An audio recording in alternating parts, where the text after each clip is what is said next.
In today's episode, I'm showing you the way I plan the summer holidays, looking at scheduling my time, setting expectations, and practicing compassion. This is how legends are made.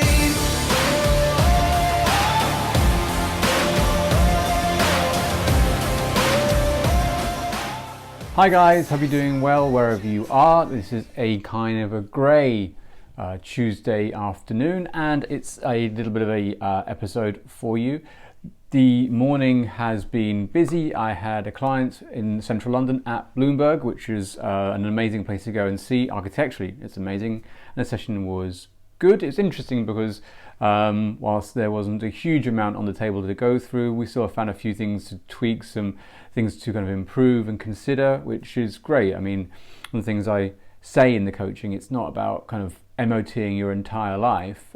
It's discussing whatever comes to mind, what you feel you need to attend to. And I think, creating that kind of freedom is important rather than like kind of going through a checklist and analysing everything. If the person's happy and doing what they want to do, then great, I'm not needed. Anyway, so that was great. Bloomberg, lots of fun, great place. But the main thing that I think is on my mind at the moment, I'll share, is just about planning and scheduling. The next, a couple of months really are going to be busy. Summer holidays, obviously, but I'm the primary carer for that period of time, so I will be managing around 4.5 to 5 weeks of that time, which is quite a bit. And so what I'm doing is looking at my period of time to see what my availability is for clients, what I may need to consider for the children, and just beginning to pace it out. One of the things for work particularly is kind of creating content, which I love to do, and obviously that my window of opportunity to do that is going to shrink. I'm going to have to probably look at what I do currently and see if that can actually apply, in the summer months. And the thing that I find most useful when I approach this, and maybe something is useful for you, is to really limit, if not reduce to zero, any expectations of what I can achieve. The frustrations that we have sometimes come from wanting to do 5 things, but when we aren't able to, for lots of reasons, and these can be good reasons, but if we're not able to, it's about saying that's okay and kind of practicing a bit of self-compassion and forgiveness that maybe we can't get all the things we want done.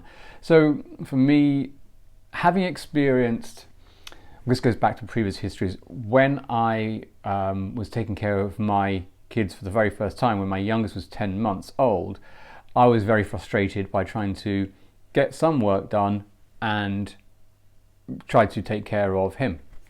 It didn't work out well. It wasn't a pretty scene. I'm not proud.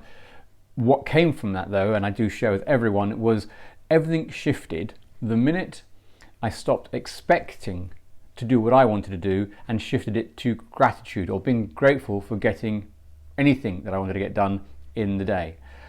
The minute I made that, I guess, awareness shift, or just sort of different lens, that allowed me to really see the situation in a better light. I was less frustrated or angry or upset at times.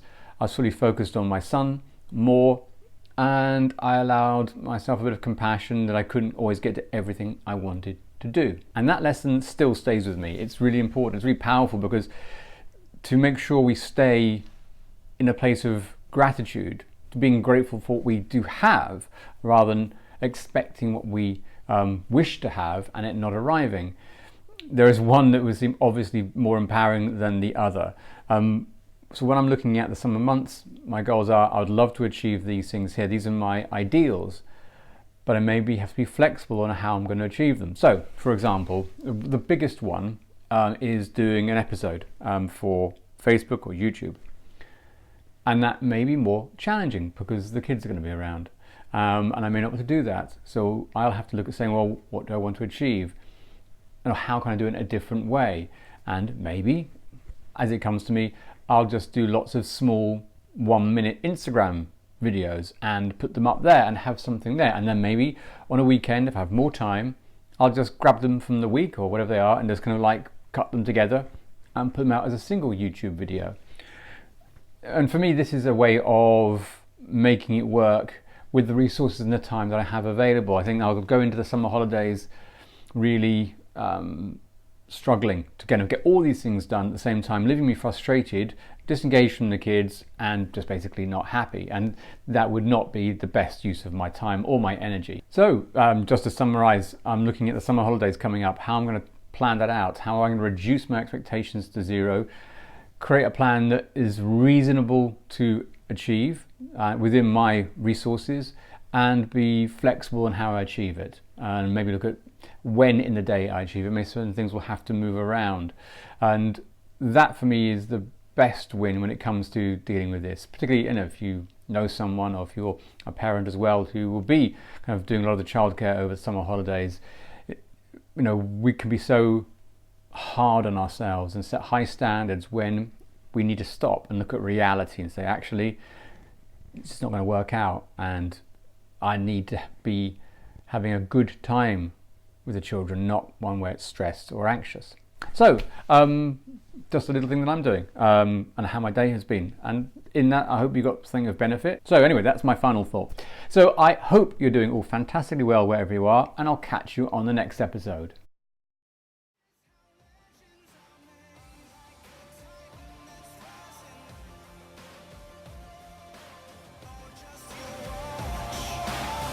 This is how legends are made.